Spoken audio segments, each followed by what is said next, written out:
What's up, everybody? This is Taryn Sleepy with TarynTheHype, episode number 12. Yay! We're making so much progress. We're doing pretty good. Yeah, we're going to have to plan something big for like episode either 25 or 50.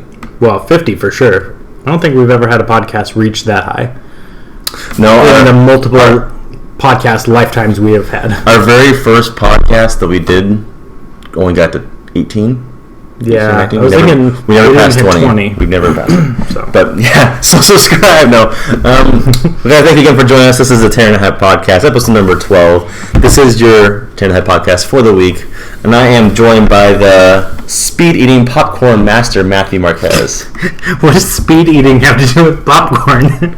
I've seen you eat popcorn. That's how you eat it, naturally. Well, you know, I have big hands, so I just scoop it out and shove it in my mouth. If it's... fair enough. I guess I do kind of speed eat it, but not intentionally. That's kind of like me. Like, I'm not like setting a record, but... I like to eat my nachos during the movie theater, and you know that. I make a loud crunch. Yeah, you do. Whenever it's like a quiet time in the movie theater, I like to have a big crunch. But I also like to go for the goal of finishing my nachos before the movie starts. Yeah, that is... I've seen you do that before, which is kind of weird, because those nachos are pretty good size. It's impressive.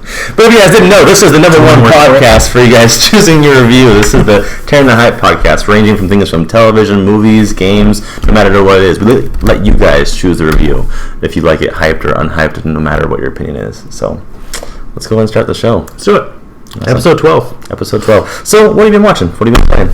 Let's see. Playing a little bit. What have you been doing if you don't have any of those things to talk about? Any of those things. Sleeping and eating. Once in a while taking a poo. I've been playing Overwatch some more. We've been playing competitive. Got ranked. Not very well. I was actually listening to our show last week. How we were like, we've been playing competitive. I wouldn't say we really are competitive yet. And it's still kind of true. I feel like I've been getting better. Been winning more matches. Yeah. I played like 5 matches over a couple days, which isn't that much, but just haven't had too much time going into it. Nice. But I also was playing some of the arcade too. And if you guys don't know, we're actually doing a Let's Play pretty soon of us playing competitive and a few other of the fun matches. And I'm doing a Let's Play live, so you guys can listen in on that on Facebook and Twitch. That's twitch.tv/TarynTheHype, as well as on YouTube as well, a few days afterwards. Yep. And then I've also been trying to get through Uncharted 4. I am almost done. Yes, okay. I'm almost done.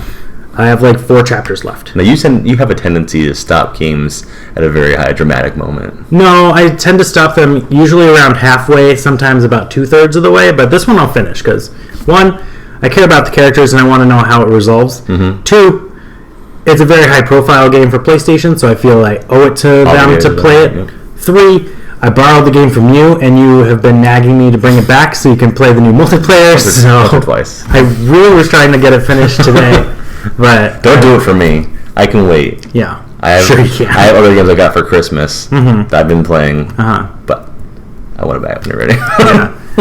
So I will definitely have it back to you by next week. Cool. For sure. Let me know when you beat it. I like it. It's good. Yeah, text me when you beat it so you can tell me what you think of the ending. And I've had a few twists in there that we'll talk about off camera. Not to spoil anything. That we're going to be really excited about because I was like, all right, this is making the story much better. We're going to do a quick review about Uncharted 4 when we're done. Cool. Not today, but like when you're done with it. Yeah. Just a quick, like maybe 10 or 15 minute video. Cool. That works. I'm down with that. And then otherwise, Dragon Ball Z Super came out this week. Yeah, so how is it? Because I want to watch it. Ooh, that first episode, that was a whole lot of nothing. Really? Yeah. Big letdown? Yeah. I watched half of it in Japanese like a couple of months ago because I was like, oh, I should start watching this. Oh, it's all just dubbed, or it's all just subbed in Japanese. I can't really get into reading subtitles on most Japanese animes. I don't know if I'm just stuck up or whatever, but... and I also don't really care for the voices of the Japanese cast just because I'm used to the American voice cast. Right. So that's part of it.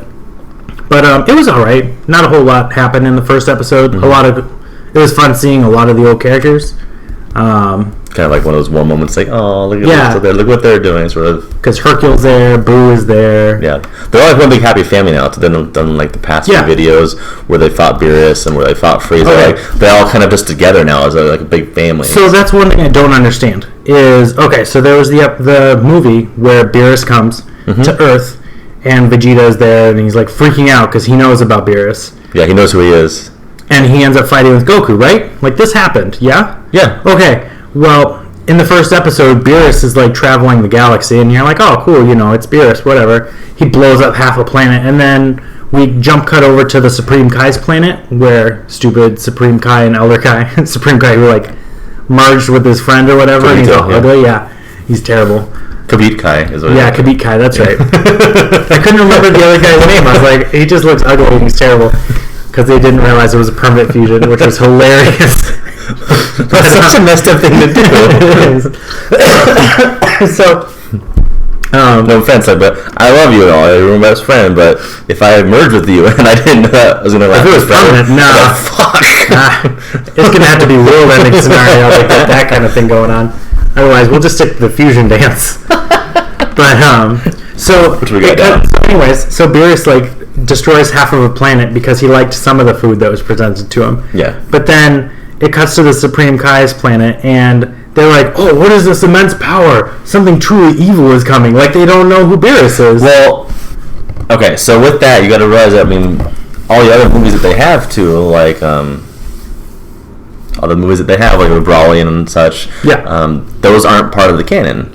Well, they are, but they're not. Kind of. Right, like they're the canon of like those characters at that point in time, but they don't ever express when that is a point in time, and it doesn't ever affect the story in the actual Dragon Ball Z or Dragon Ball or Dragon Ball GT. So yeah, that's a good point. I guess the Battle of Gods could take place after Dragon Ball Super starts at some point. It was just kind of jarring because I assumed that Battle of Gods takes place and then after that, but you see Goku go Super Saiyan. Yeah. Or it might have been Super Saiyan 2. But they never discussed fighting Lord Slug. I mean, like that. So. But if Beerus is going to be a character in Super, then it should at least be like, oh, hey, remember that time you came here, ate all the food, and then liked pudding, so you didn't destroy the planet? I think what they were trying to do is with the other movies is that they didn't want to make it to where you had to watch those movies to understand the story.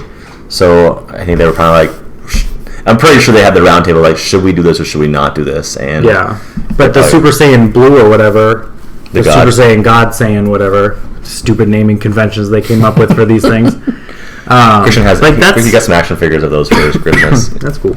That's like, sorry, I have like a dry spot on my throat. But that's like a major transformation that they go with Super. So it's like eventually they're going to have to get to that point in the story where these things happened, but they're not necessarily going to happen in Super, maybe, or they're just going to rewrite over that movie's plot line. Yeah. Where they make that transformation. So I don't know.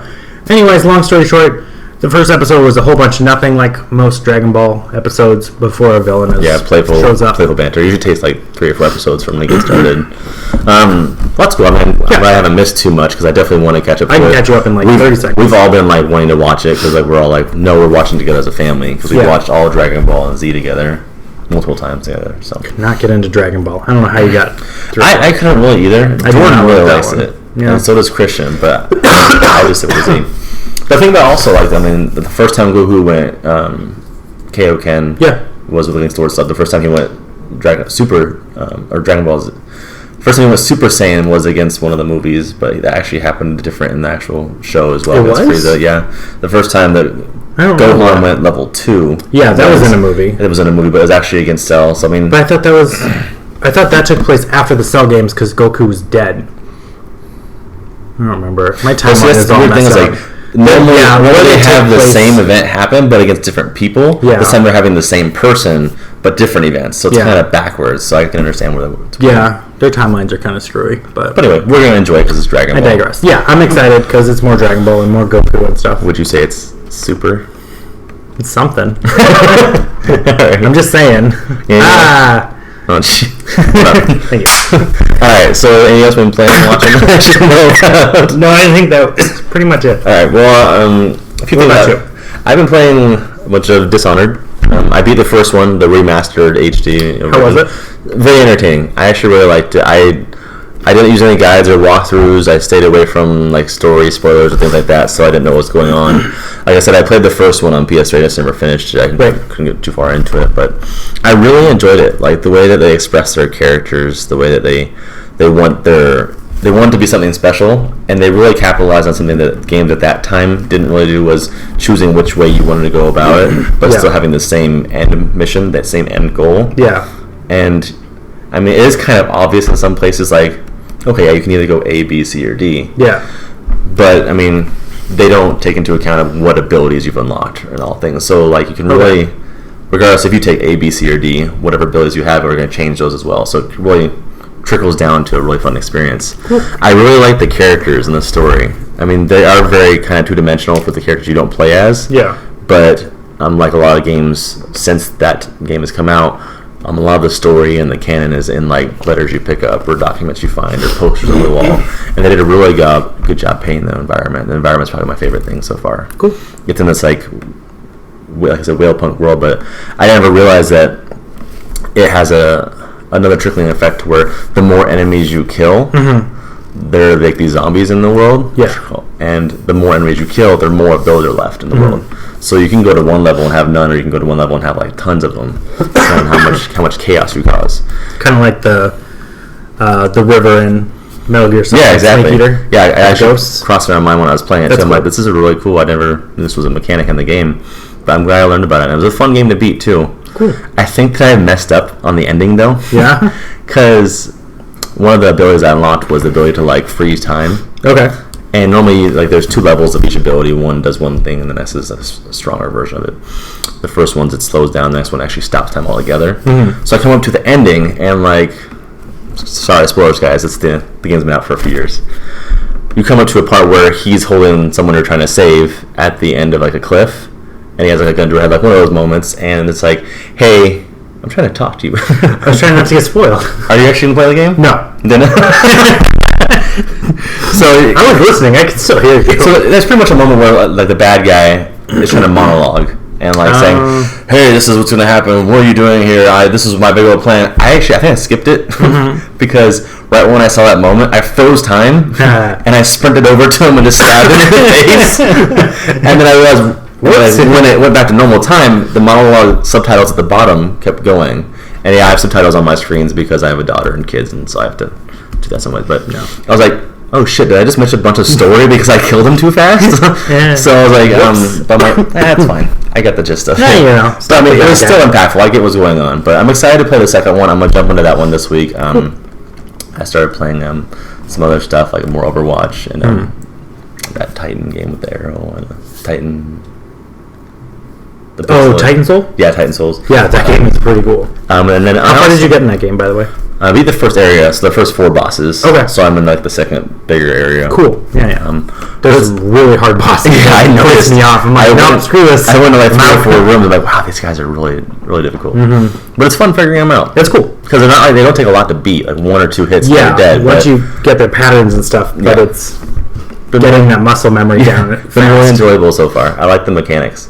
I always liked when I would shoot an arrow past a guy and then I would be able to like bring it back to me. Yeah. And hit the person when I'm bringing it back. Like I would try to set up situations. That's how I keep the blob bouncing around most of the time. I just shoot it and wait for him to get in. Yeah. That was like the thing that would get me killed was because I would try to set up that situation all the time and then I would usually die. So it was like, whoops.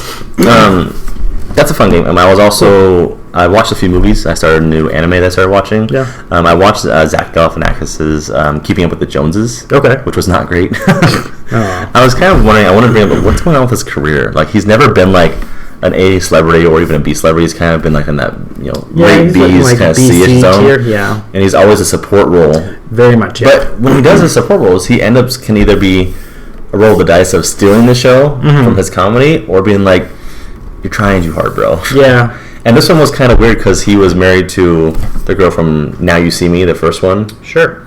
I haven't seen the redheaded girl. I don't know, and like he had to lose a lot of weight to kind of blend in, and you could tell it was to blend in with everyone else in the scene. He's lost a lot of weight in general, and he just looks kind of weird. Yeah, it doesn't look right on him, and like he was trying to be the normal person he is, like we're very cheesy, very suburban kind of person. Okay. And he was over the top, like he was trying too hard. And I think that the leading actress in it, she did a lot better of a job. But it was entertaining. There were some funny parts being a family and all. But besides that, it was kind of let me down. And besides that, the anime I started watching was Attack on Titan. Cool. How do you like it so far? There's a lot of good twists in that. Yeah. How far are you in about 9 episodes in. Okay. Yeah. So I only got to like episode 3, and I was like, nah, not digging it. Yeah. So, I tried reading the manga also because I got a couple free copies in loot boxes or something. Right. They're okay. but I just couldn't get into it. I don't know why. So yeah, I had trouble. This is like my 4th time trying to start watching the show. Yeah. I got to like episode 1 or 2. I just stopped. 1 because it was too graphic for the kids, and 2 is just because I just wasn't in the mood at that time. Yeah. So I pushed myself past those episodes, and like once you get to like episode 4 or 5, kind of like Luke Cage gets really intense and very good. The one thing I can notice with animes is how once they kind of run out of material to do, they just end up doing a full episode of flashbacks. Yeah, that's always like the worst. It's like, we don't know how to progress the story yet, so we're going to just do a full episode of flashbacks for a character. We don't have any material because they haven't finished the book yet, so... yeah. I can still tell when that happens, but they're not as lengthy as like Naruto or anything like that. So it's very good. It's definitely getting better and better the further I'm getting into it. Cool. It just took a while to start. But yeah, besides that, just waiting to play Uncharted 4. Nice. Yeah, I figured. I'm getting there. But hey guys, if you didn't know, this is the episode number 12 for TarynTheHype. We don't have a whole lot to talk about for the hype of the show, but we actually have a lot of news to talk about. So be one of those shows. It'll be pretty fast.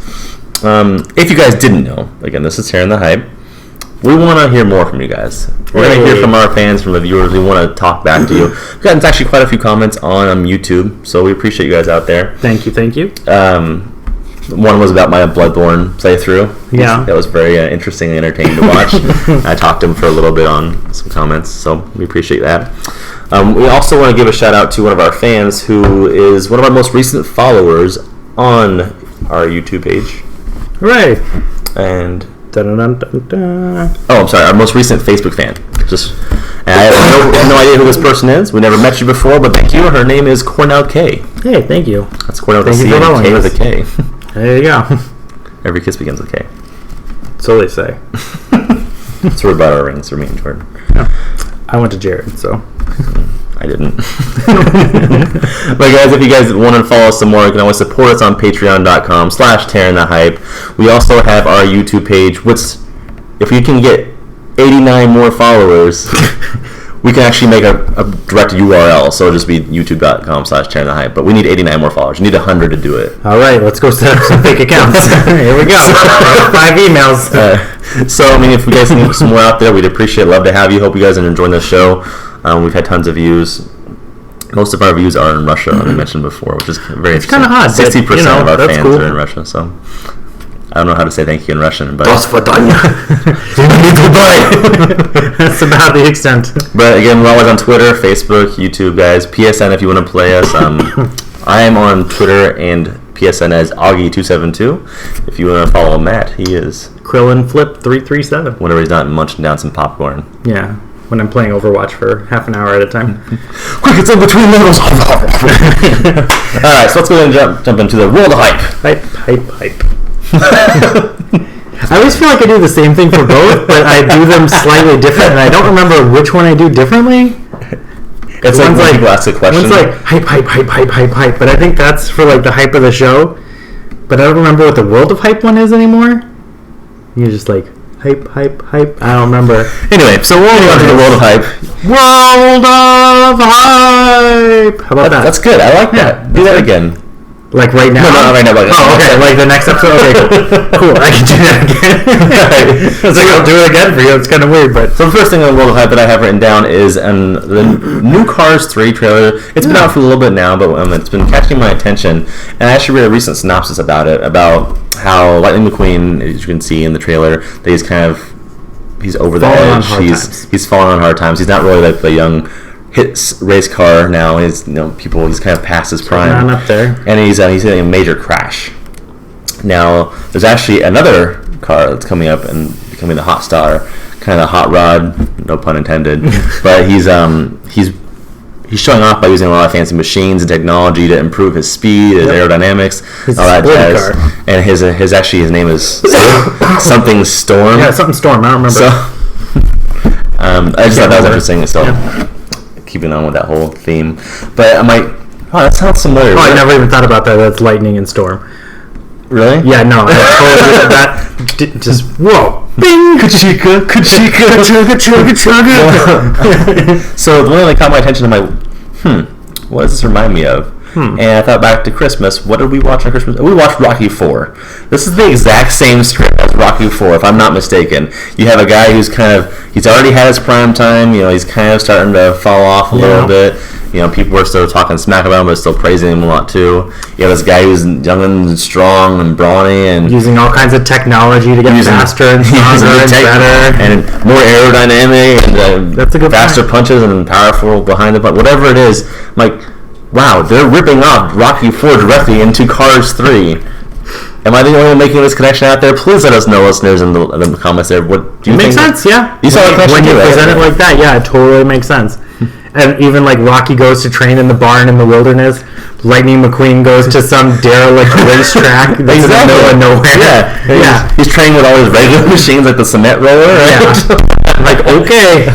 So that would make sense. So now here's my big worry, is that if they are going to follow the Rocky 4 theme, which I don't do it intentionally, but who's going to die? Son. Because Lando's the one who died in that. He did. Is it Apollo Creed? Yeah, Apollo Creed, yeah. But he died in Rocky 4. It's because he made the mistake. Is Mater going to die? No! Foreshadowing. Not the Mater. What if it's the cop car? The cop car? Oh, the old race car guy? Because he was also a race car, just like Creed. Yeah. He was also the prime person of his time. He's already had a crash. I mean, if he was going to die, it wouldn't be the same as in Rocky. It's not like Doc is going to go race the new race car Storm and they're going to James Brown come die on a racetrack. It's not like where Apollo Creed goes to fight Drago and then gets killed in the ring because he was being dumb. So, I don't think they'll directly follow that line. I would hope not. Is this still supposed to be pretty entertaining, though? It'd be pretty entertaining to see both. No. Christopher Nolan presents Cars 3. Anyway, that was just a nice observation that I saw that we wanted to talk about. Yeah. For the first time when the first teaser came out, before Christmas, and all that you see is the race and Lightning McQueen starting to flip end over end, and that's it. And I was like, dang, this looks pretty dark, and I'm not sure. I don't know, I felt like Cars 2 didn't need to happen. All the Planes movies never needed to happen. And I was like, all right. They were going to make a boats at one point. And they did. That was a good call not doing that. But I was like, all right, well, I don't think they really need more Cars movies. But then, seeing the new trailer, and before you mentioned the part about it being a Rocky 4 ripoff. Right. Then I'm like, all right, I can get behind this movie. This movie seems like it has a good story. They definitely did well with Finding Dory, since it was one of my top movies of the last year. They've won you back with other movies that done. Yeah, and I'm like, all right, you guys, have some rope. Go ahead and have enough to hang yourselves potentially, but I trust you guys to give me a good story. So I'm excited for it. Yeah, I hated Cars 2 as well. I did not. I didn't even see it. I just saw parts of it, and I was like, this does not. I saw Christian was watching a lot at that time, but yeah. I mean, I'm glad they started going in a different direction again, and I like that they're focusing on McQueen because I fully felt like it was his story to begin with, and it should be his story to end with in a trilogy. So, all right, well, moving on. I don't want to take too long on these notes that we have.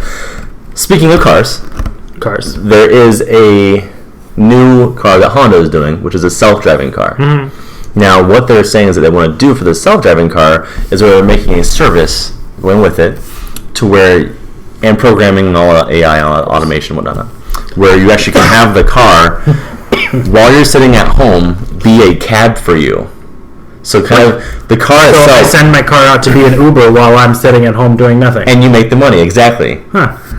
And we wonder why robots are going to overthrow us. Because we're fat, lazy SOBs sitting at home while they're doing all my work. So, I mean, your question was, are they still going to smell like ordinary cabs? So, I mean, that's my one concern about this is, I mean, that's a cool idea. Yeah, I'd love to be able to sit at home while I'm making money and doing nothing. I'd be playing more competitive Overwatch, making money that way. Right? Than making money hand over fist. Can't just take my money. I can't burn it fast enough. But anyway, I mean, this is a really interesting idea, but it's also a very dangerous idea. Like, one, what if something goes wrong with the AI and it takes it to an unknown location for that person? Judgment Day. Two, what if, like, there's something wrong with the GPS and, like, it can't read properly, their system's down, but it's already stuck on a route somewhere and it just keeps going straight? Or, like, what if maps get updated and it doesn't follow it? And then thirdly, I mean, not in order of any means of importance, but there are tons of people out there who have no problem, picking locks and, stealing cars. So what's going to happen if your car shows up at their door like, hey, no one's here, free car, and you're not going to be anywhere around to stop them. So, I mean, there's a lot of risks involved with this. I want to know what, like, the security is and the insurance, and, like, is this going to be... This is a car made by Honda, so, I mean, not a affordable company, not a great company, but definitely a okay background. Yeah. And they're very fuel-efficient cars as well. I believe this is going to be a hybrid. So. Yeah. But, I mean, it's going to be interesting to see what goes on with this. Are you on board with self-driving cars? Or? I am. I don't see... With limitations, I don't see a problem with it. I think as long as there's a computer system set up that's advanced enough to be able to anticipate and monitor what's going on around it, right? I don't see a problem with it.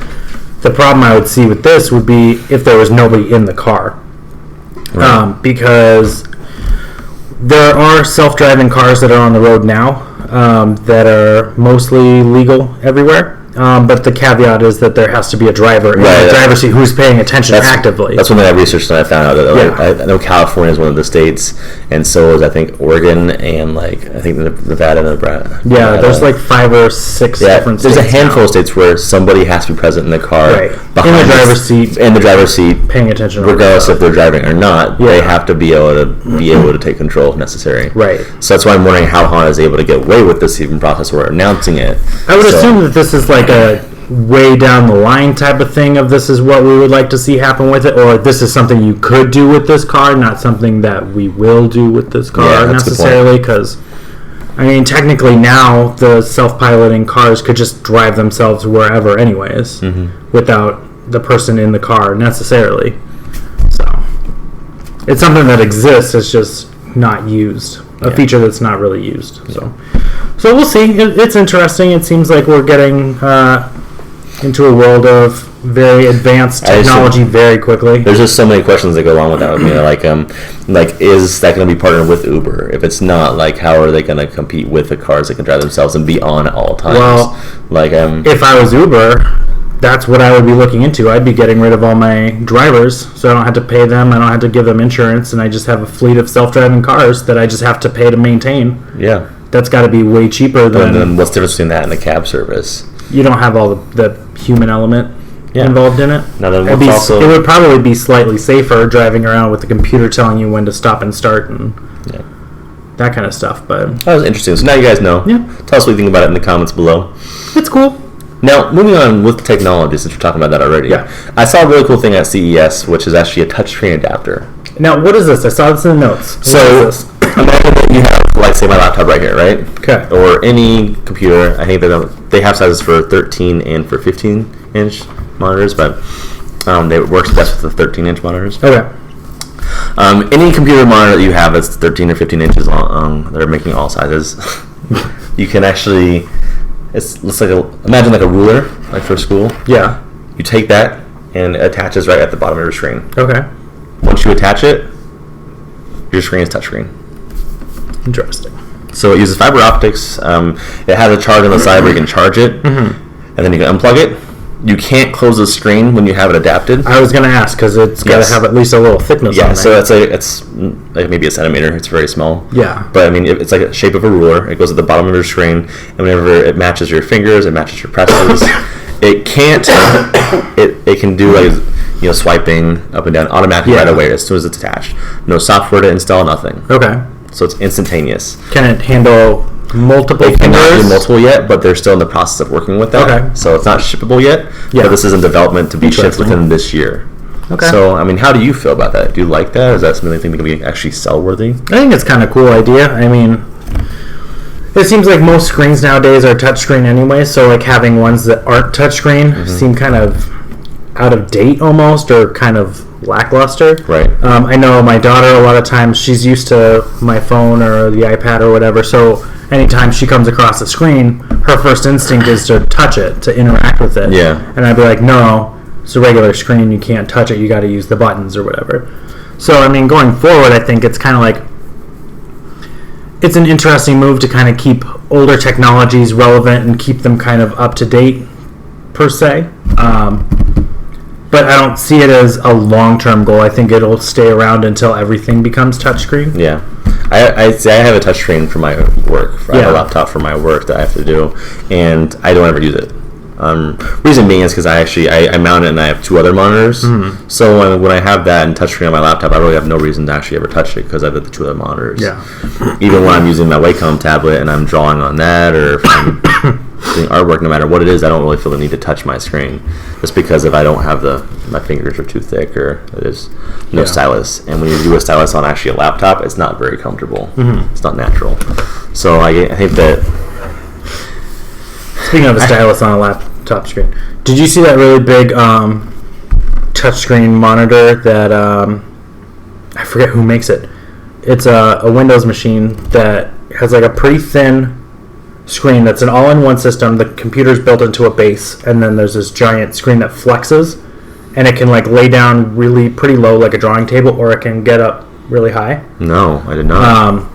The whole entire thing is a giant touchscreen, and it comes with like a stylus pen and like this weird dial thing that you can do different controls and stuff. I'll show it to you. Minority Report-ish? So. Kind of. Okay. But it's really so cool. The movie came out like almost 10 years ago. We're still trying to match that technology, but whatever.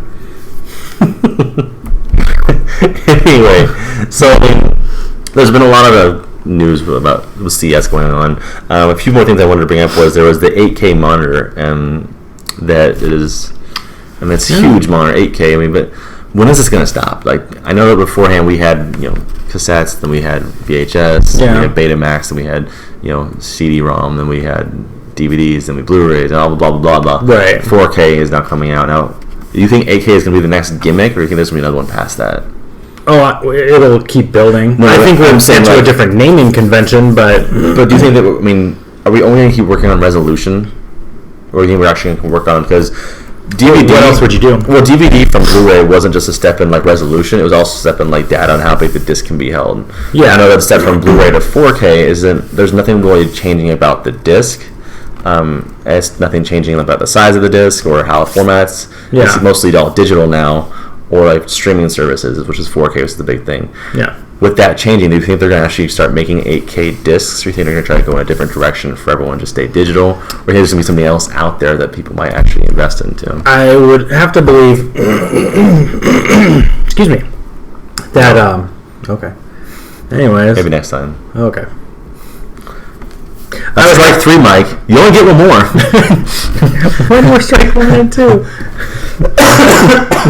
There it is. I'm pretty sure that the industry is probably moving towards more of a digital future anyways, so I only see them making 4K discs and maybe 8K discs for a while. I feel like to hold 8K worth of information for videos and stuff, they're probably going to need to come up with some sort of a new format to hold it, because Blu-rays are kind of starting to push the limits. Like, there's still a lot of wiggle room with it, but to get an even higher, double the resolution of what a 4K is. They're having to get fancy cramming the end of there, yeah. Yeah, and there are some advances for how storage drives are being produced and made, and different ways to store data. So, I mean, maybe that's where the answer comes in. But I think that with our internet infrastructure being built up and getting stronger everywhere, I really just see it being more digital and on demand when you want to watch it, where you want to watch it type of a situation. Speaking of on demand and the cars and technology and all that, did you hear that Cadillac's starting its own new brand where it's $1,500 a month? Okay. $1,500 a month. But you can walk into a retail store or just call them on the phone, set it up online, and drive whatever car you want. Okay. For 2 months, so it's 60 days, and you have to change cars within 60 days. But it doesn't matter if it's the newest one or oldest one. Whatever car you want, you can drive for 60 days. So it's like a lease. That's a month-to-month lease. Every 2 months. For $1,500. $1,500 a month, but you get the car for 2 months. Yeah, 60 days. So it's $3,000 for the 2 months then, because you're paying for 2 months, but you are stuck with that car for 2 months. Is that what you're saying? No, yeah. So it's $1,500 a month. Each month. Yes. You get the car for 2 months. Yes. So it's $3,000. After that 2 months, you could change cars, just get something different. Anytime in between it, yeah. Got it. Okay. So if they come out with a new car, a new version, new year, model update, if you don't like the way it's driving, I'm like, it's a little expensive. But I mean, it is I was going to say, sign me up for 2. Oh. It's only $1,500. Okay. Isn't that what credit cards are for? Oh my god. You work at Amex. Yeah, they won't stop calling me to pay the bill. Oh. But anyway. But you work there. I just thought it was interesting. I don't have any. That is interesting. But I don't like it. Yeah. But anyway, if you've got the money. There was so the 8K monitor, I think it's very interesting. I think it's going to be interesting where our future goes, because when we have the fight between actual disc struggle and putting movies on discs, documentaries, whatever it is, TV shows, or I think maybe with 4K or 8K we could do an entire TV series on one disc instead of doing like 4 or 5 discs, which would be interesting. But I think that's just kind of that want and need to maybe go away with iTunes and Amazon and Vudu and all those different things you have for movie streaming. So it's interesting to see what's happening with our future. Yeah. Resolution also, there was that Razer laptop that came out, the 12K laptop. Yeah. Where it was 3 4K monitors on one. Which is pretty badass. Thick. That computer is 18 pounds. Yeah. Well, because it has 3 monitors and some pretty beefy hardware in there. But the thing is pretty awesome, though. Would you play on it? I would totally play on it. Well, no, honestly, I would buy it and then I would use it to edit videos and stuff on, because that would be really pretty damn fast to edit things. But I probably would play PC games at that point. Yeah, it's 20 gigs of RAM, right? Something like that. Yeah, I remember. 16 or 20. I think they started 16. Yeah. But yeah, so it's like the regular monitor that flips up, and then out of the sides come the other 2 monitors that pop out, and they kind of like latch onto the main monitor so they stay steady. And it's not like they're cheaper projector screens that are flimsy and bendable, but you have a nice solid one in the middle. No, these are full-on monitors. Full-on hard plastic monitors that pop out the sides. Which is ridiculous. So you can imagine how thick your actual folding laptop monitor is. Pretty good size. Having 3 monitors in it, so I think it's an interesting design. It looks really nice when they're fully opened up. It looks super nice. When it's closed, it looks really clunky. It looks weird. It looks the really old laptops. Yeah, totally. How they're just huge bricks. I saw another laptop that was showing off there. I'll have to show it to you during the break. But the thing is, this thing is a beast of a laptop. It's like this tall when it's closed. It's got a full mechanical keyboard built into it. Can you show the audience what you did with that hand gesture? How big? Oh, I'm sorry. It's probably about like 3 inches tall. yeah. About probably about like 3.5 inches tall. Stupid. It's ridiculous, but it's like a $9,000 laptop that has 2 graphics cards. Yeah, it needs 2 power bricks to run this beast. Yeah, not even like bad graphics cards. They're 1080. Yeah. Or 1060 like GeForce graphic cards. Yeah, huge. So, but anyway, so you got lots of money. You can buy all kinds of crazy cool stuff. I think it was $5,000. If you have $5,000, yeah, the Razer one was $5,000. The one I saw today was a $9,000 laptop, which is the big one. But some interesting things, if you guys haven't been paying attention, definitely check out CES. There's always a lot of really cool advances in technology. They even had a walking mech suit that they're working on in there. A lot of really cool things to check out. So check it out on CES. Moving on with that, a little more of the entertainment business. Conan O'Brien has started a new series that he actually got a lot of fans for doing a little skit on a show, which is called The Clueless Gamer. Now, this is actually just a series where it's normally a skit on a show where he just goes and he plays a video game and makes fun of it. Mm-hmm. And sometimes he'll have special guests, people who are professional gamers or people who play a lot of games, and he'll just make fun of them, or does people who are developers, he'll make fun of the game to them. Yeah. I think this is horrible. He's making a TV show about this where it's a regular series and it's all unscripted. I had the same thought. I'm like, this is highly offensive. I know a lot of people have a lot of laughs about making fun of games and all, but he doesn't plan on doing it respectfully. Yeah. It's all towards disrespect and getting laughs out of mockery. Mm-hmm. And I don't approve of that. Yeah, I don't approve of it either. I haven't watched any of his Clueless Gamer segments. I know that he's had different games on his show, and he'll play it and be like, "Oh, I don't understand what's going on," blah blah blah, this, that, and the other. Yeah, just make really bad analogies and they're comparing them to really stupid things, kind of like a Family Guy episode. And it just feels super out of touch and really tacky. Yeah, it feels like I really don't like it. He's really distancing himself from that network, what he's trying to also promote. So it feels like he's just pushing for laughs, like pushing for numbers, pushing for responses. And the sad thing is, a lot of people are actually going to really enjoy this because the only reason he's starting it is because it was a hit. A lot of people already like it, but I'm pretty sure that's from the audience of people who don't know about what they're laughing at, opposed to people who are, a lot more people are laughing with him or laughing at him than actually are laughing with him. Yeah, I think that's just the selling point. So if you guys are out there and you want to support a show, but you also like playing video games, don't support the show. That's just me. Yeah, agreed. Now, the last thing I want to talk about, which I thought was very interesting. Well, actually, I'm sorry. There's a few more things I want to talk about. There's a lot of hype going on in this world we got today. Right.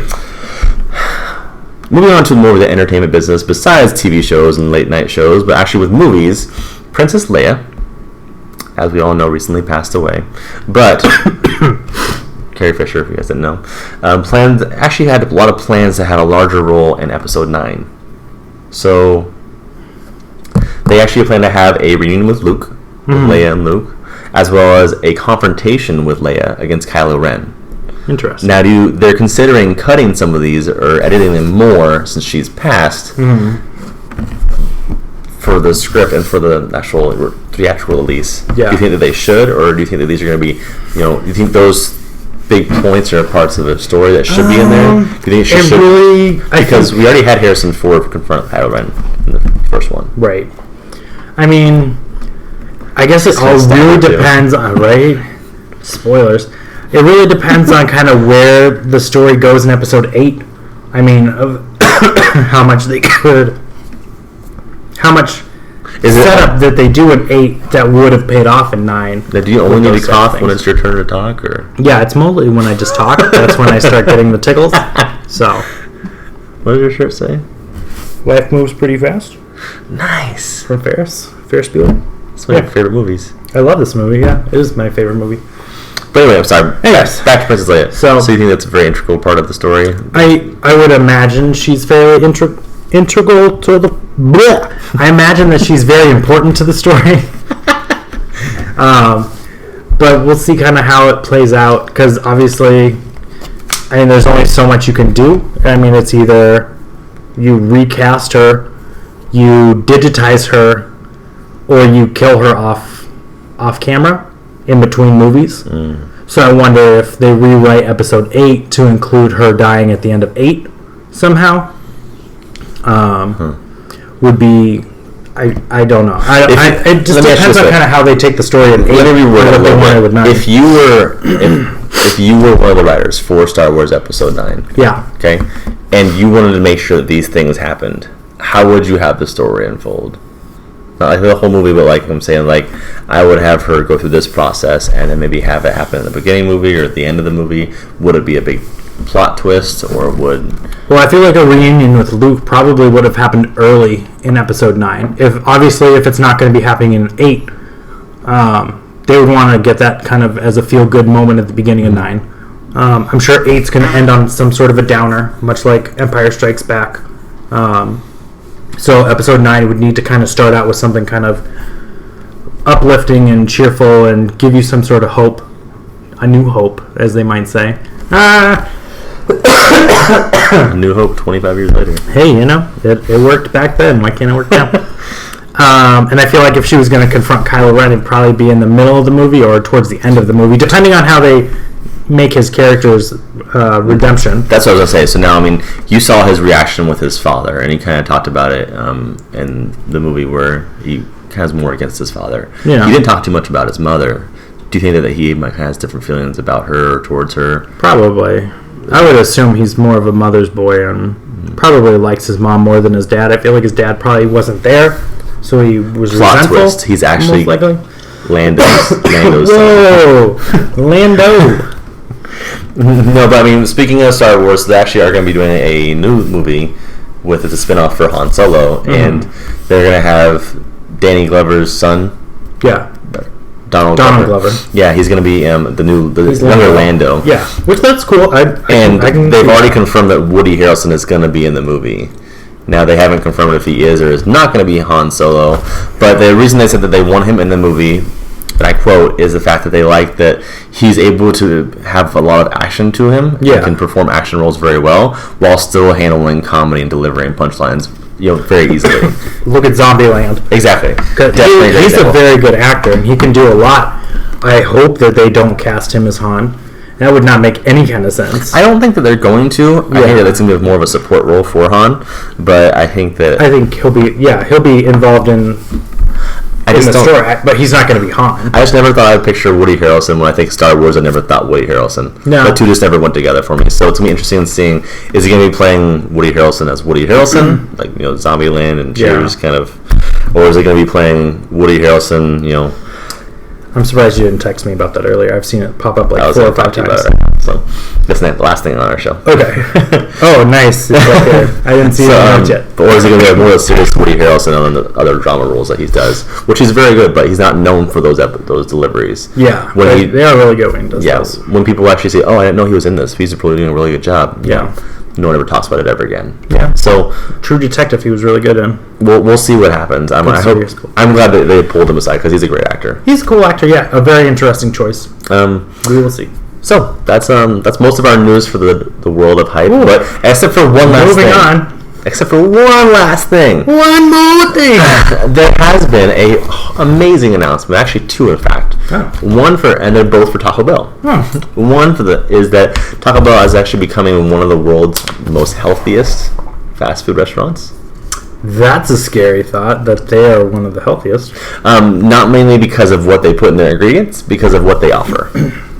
Their menu is becoming a lot more like, oh, well, we have this type of diet if you want, or if you want to, if you want to do this type of food, you can do this type of food. Like more options for different types of, Yeah, I could see that. Health facts. Yeah, and there's not a lot of frying and stuff and grease and oils that would be going into their food as opposed to like and stuff. I'm glad you mentioned frying. Segue. The next thing is that they've also announced that they're being one of the healthiest people in the world. We're healthy. We gotta fix this. So wow, we're so healthy. The only way to fix this, get rid of all of our bread. Let's replace it with deep fried chicken. You know who did this a while ago? KFC. You know what was a bad idea? When KFC made a chicken sandwich, they used chicken for the buns. That's funny because they talk about this in the press release and they announced a deliciously terrible sandwich. It's going to be a 4-ounce patty, marinated chicken, given a warm, spicy hug to tomatoes, lettuce, cheese, and a creamy avocado ranch. Mm-hmm. So they've already tested this out in Kansas City, is that Missouri, and Bakersfield, California.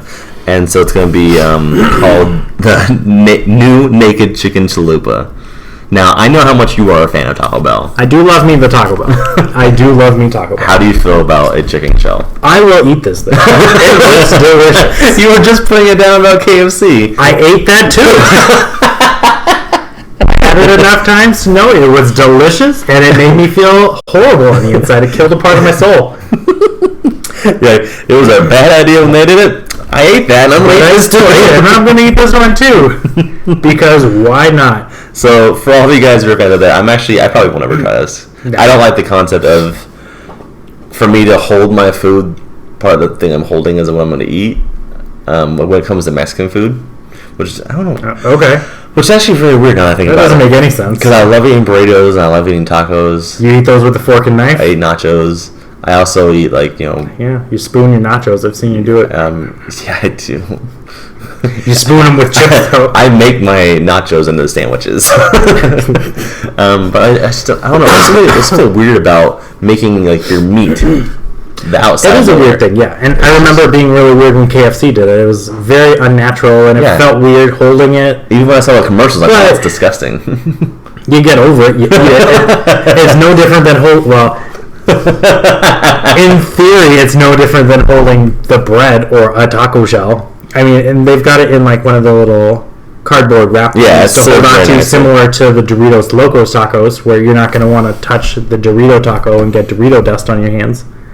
So, we'll see. I'll give it a shot. I'm not looking forward to avocado ranch, because I usually don't like guacamole or avocados at all, but we'll give it a shot. Yeah, we'll give it a shot. It'll be interesting. Well, guys, if you guys want to check out the new Naked Chicken Chalupa, that's going to be available on January 26th. So in about a week and a half, 2 weeks. Cool. So, just in time for Resident Evil. Just in time for Valentine's Day. Naked chicken. And the poops. Moving on. We're going to jump into the hype of the show. Hype. Adorable. But I saw this really funny video I wanted to bring up. How there was a couple, and she was trying to like pretend to start a fight with her fiance, boyfriend, whoever it was, and she threw his PS4 into the pool they had, and he's like, no! Like, it was so upset. He jumped into the pool trying to get out, and it was just like throwing a huge fit, and like she's like having the camera inside the house. She's like, he doesn't know I bought him a new one. It's like the special one, and like she walks out. She's like, why are you so mad? She's like, you don't get it. All my saves are on here, and she's like, but it's okay. I bought you a new one, surprise. And she's like, no, you don't get it. Like, he was so mad, and she just didn't understand why. And she's like, all of my information is on this one. All of my saves for all my stuff is like. She's like, but you have a new one. Like, it's better. I'm like, she's like, you can just tell. Like, it's such a sad moment. But anyway, guys. I also saw a little image of a. You can just type this on the. That's why you get PlayStation Plus, folks, so you can get the cloud saves. Exactly, 10 gigs now. Which is pretty crazy. Now, if you guys also look on the TarynTheHype page on Twitter, which is again at TarynTheHype, TarynTheHype.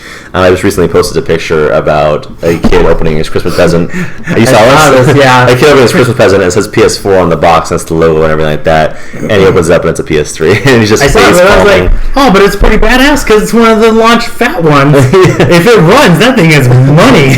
That thing is the best PlayStation 3 you could ask for. It'll play your PS3 games, it'll play your PS2 games, it'll play the PS1 games. But hey, you're set, son. This is on an Xbox, is what it was. That's a good point. And then I had someone comment on that. He's like, yeah, well, if you really wanted an Xbox or a PlayStation 4, you could just tape 4 PlayStation 1s together. You're so funny. Yeah. But anyway, thanks for that. Hope you're not watching, whoever commented. But anyway, guys, moving on to the hype of the show. You're so funny.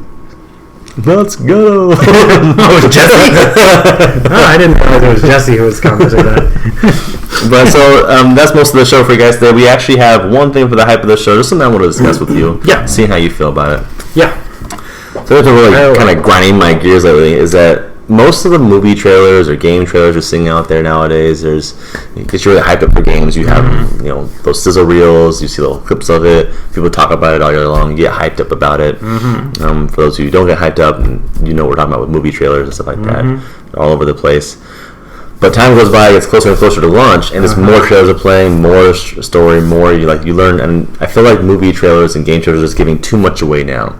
You have your gameplay let's plays there before launch. You have people who have review copies before launch who are putting up videos they shouldn't. You have Reddit who's spoiling things for you. You have trailers that are going up like, this covers a story, this covers gameplay, this covers a prequel, this covers the characters. Like, you are giving me too much information. Like, I know that more is better, but not in every situation. Sometimes you want to keep the mystery, and that's one thing that I'm kind of worried about going into the future. Like, how much are you fighting to get our attention? And I did a little research about this, is that back in the past, movie trailers from the 90s were between 60 seconds to a minute and a half. Right. Movie trailers nowadays are between 2.5 minutes to 3.5 minutes. We're getting too much content in our damn movie trailers and our video game trailers, especially when the average let's play is 20 minutes long. Yeah. I'm like, come on, guys. All right. Well, how do you feel about this? Because if I am by myself on this little, I feel there's two completely separate arguments here. I do feel that trailers that are released prior to launching of movies specifically, there's some that I can look to in the past couple years that they put out too many trailers, and the content of those trailers is way too much. Batman vs. Superman comes to mind as something that spoiled almost every single possible thing in that movie before it came out, because they showed everything in the trailer. Like, almost every single possible thing that could have been exciting, with the exception of like one character cameo, was shown in the trailer, and I was super pissed about that. I was like, come on, guys, I'm excited to see this movie and everything, but I don't want to see the movie in the trailers. Exactly. Like, I'll save it for the release or whatever. As far as like video games are concerned, I feel like they do a slightly better job of managing how much they show in their trailers. With regards to like Reddit posting spoilers or people posting Let's Plays of things before they're released. I kind of feel like that's more of our society, that we can talk so quickly with people around the globe, as opposed to like 10, 15, 20 years ago, where it would take much longer for that information to circulate around for you to be able to hear something about a game. Okay. I feel like because we live in a world that's so connected, you're going to encounter those things a lot more frequently and more often. It's easily accessible, as opposed to when we didn't have such a wide internet that was always screaming at us like that. Stuff. Like even moments like even Uncharted 4. This happened with Uncharted 4. Yeah. Like one of the coolest. I did it again. The most coolest. One of the coolest parts, or like one of the biggest kind of scenes or dramatic scenes in the game, is when you're driving against that big truck that's chasing you, and that was one of the very first reveals they had at E3. And so you're kind of like, oh, I can't wait to see what tops that in the game, and you're kind of like, oh. And I mean, there are other games out there too that do this as well. And I think that when it comes to games or movies, there's a very fine rule of thumb that you shouldn't be passing.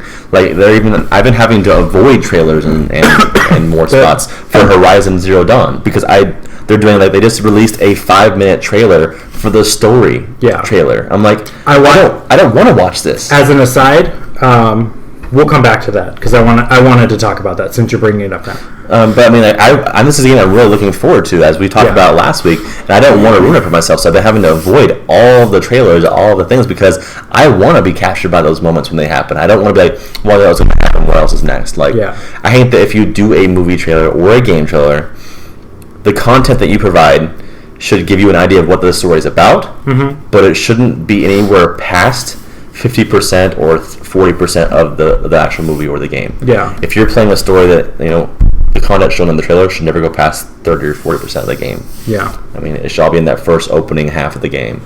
Nothing at the end, nothing spoiling what's going to happen or what outcomes are going to change or what plot twists are going to be revealed. That should not be happening in a trailer. Yeah.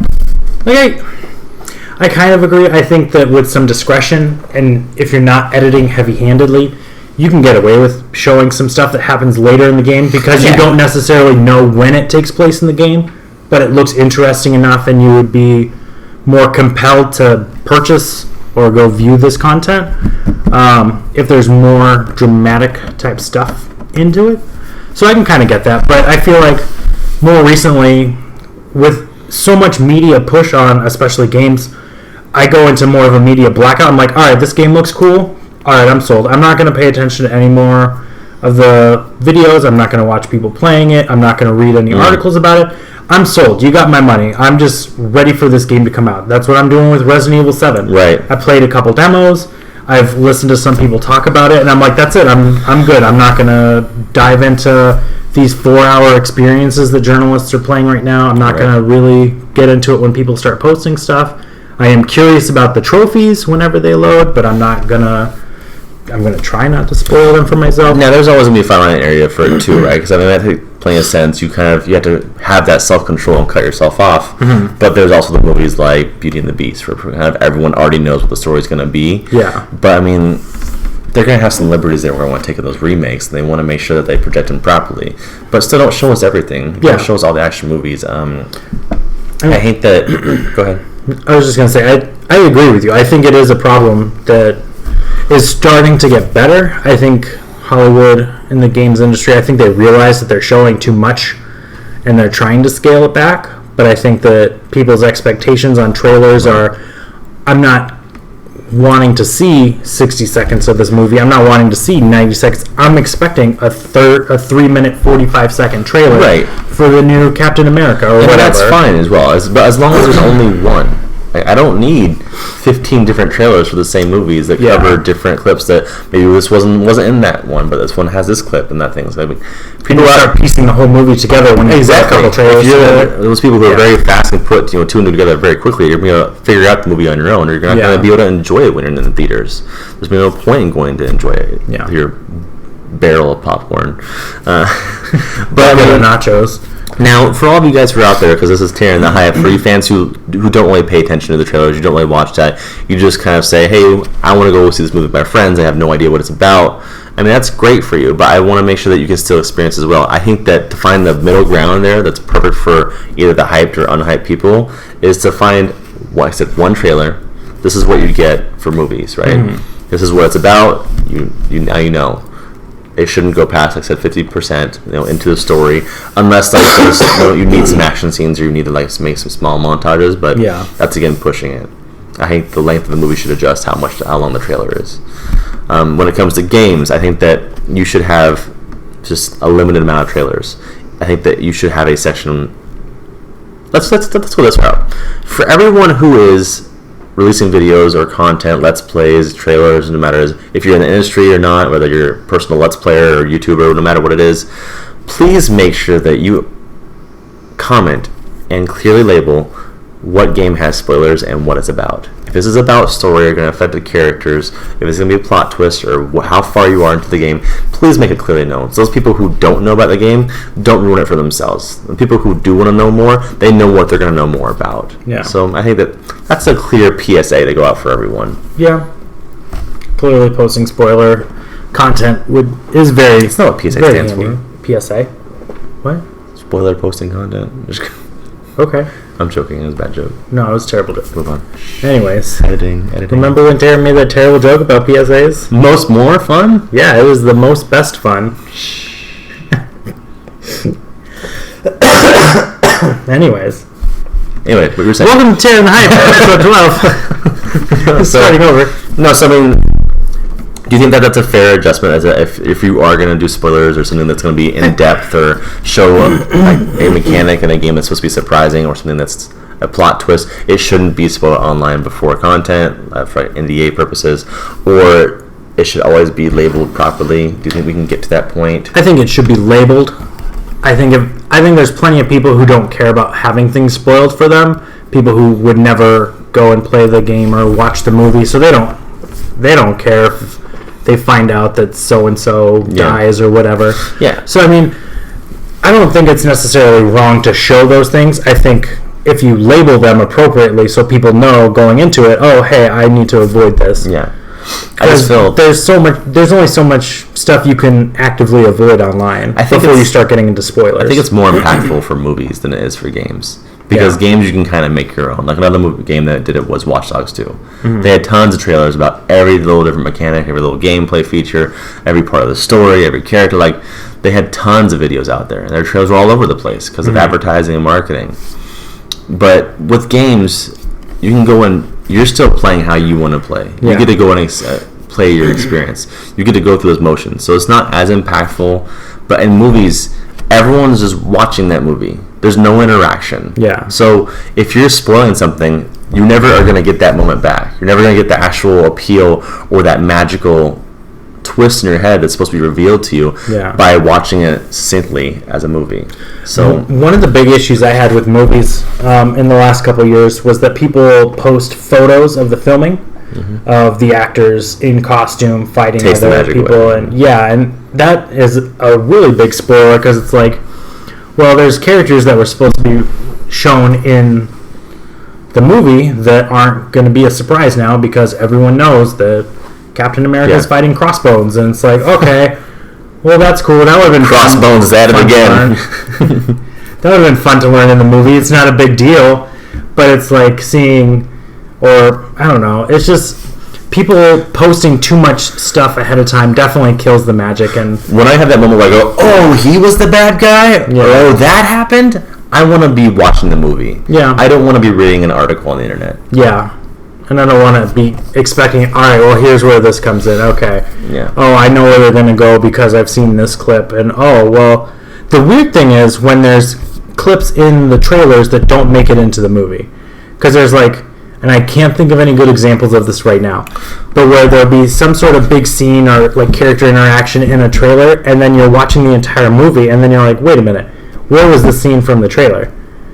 Have you noticed that happens? No, I do. But you know what bothers me about that is when it's different music. like when they're doing a montage with the movie, yeah. and like a part of the movie plays, and it's like really good music that fits perfectly, and then you watch that same scene in the movie, but they're playing different music. It's like, wait a second, that's off to me.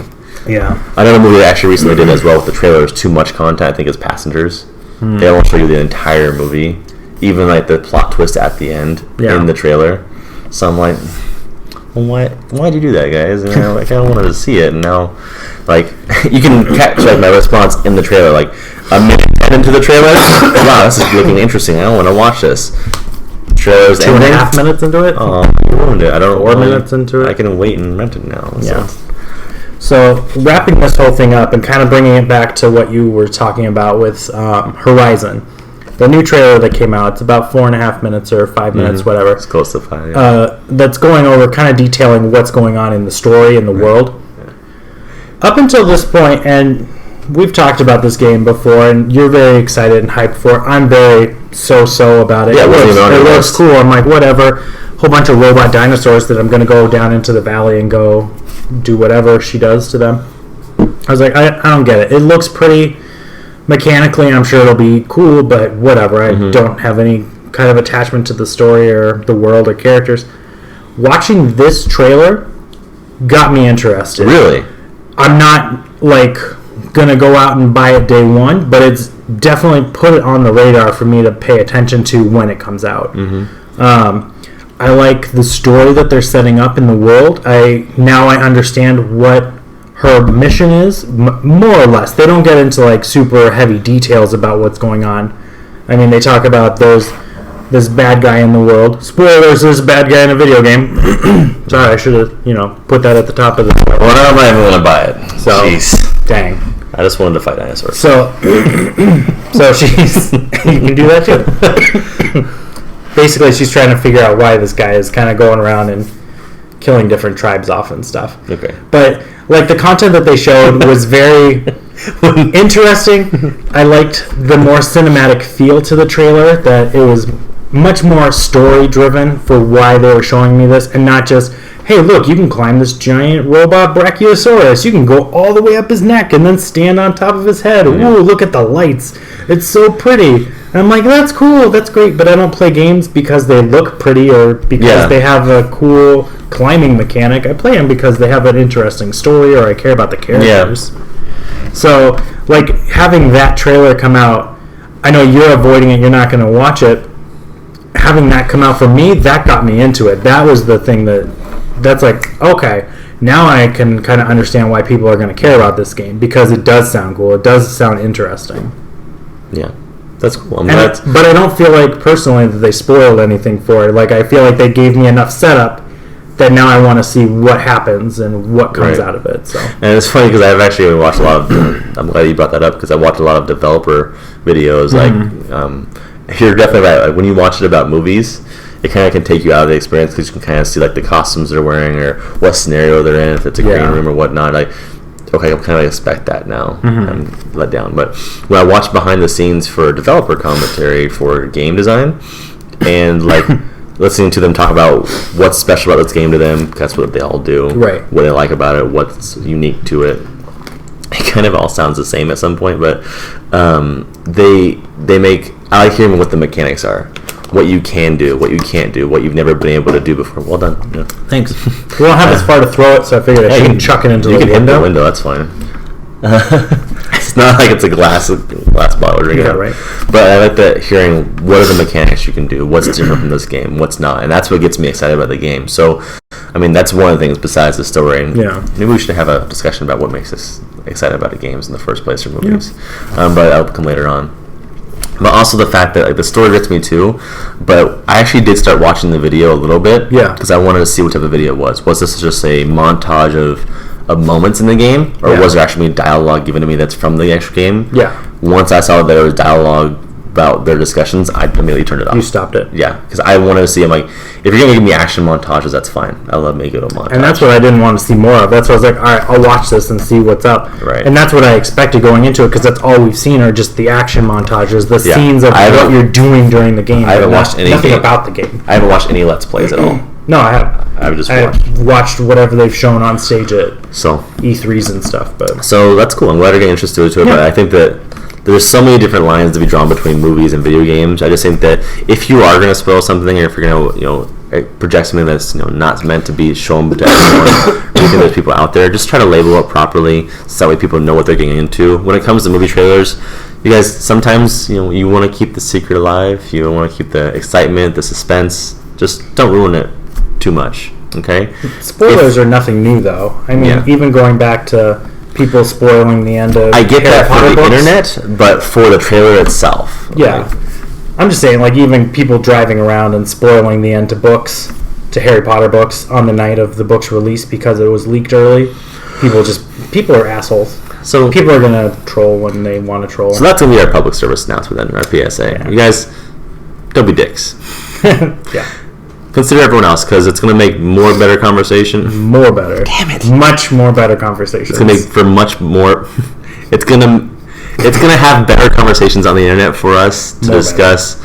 More better flame wars for all of you fans out there, but it's for consoles. More better for all. I'm gonna keep doing it now. More better for if we want to enjoy ourselves for that moment, that aha moment, and be able to share the experience with one another. So, guys, please make this true. Make this happen. I know all of you guys just speak your mind to any developers any friends anybody. Get this thought known across the community, because the more we can do that, the better we can make changes for everyone to enjoy those moments. I just realized if you scroll down to the bottom of an Evernote, it shows you the past edits on an Evernote. Huh. Fascinating. Because I was like, why does this start over with a new list? Oh, it's showing me modifications that were made at... And that's the episode number 12 for you guys. So thank you for joining Taryn the Hype. Again, this is the Taryn the Hype podcast, episode number 12. We're always here to help. A dozen. What? Oh, a 12. What? I was like, we're always here to help a dozen. What the hell do you mean help a dozen?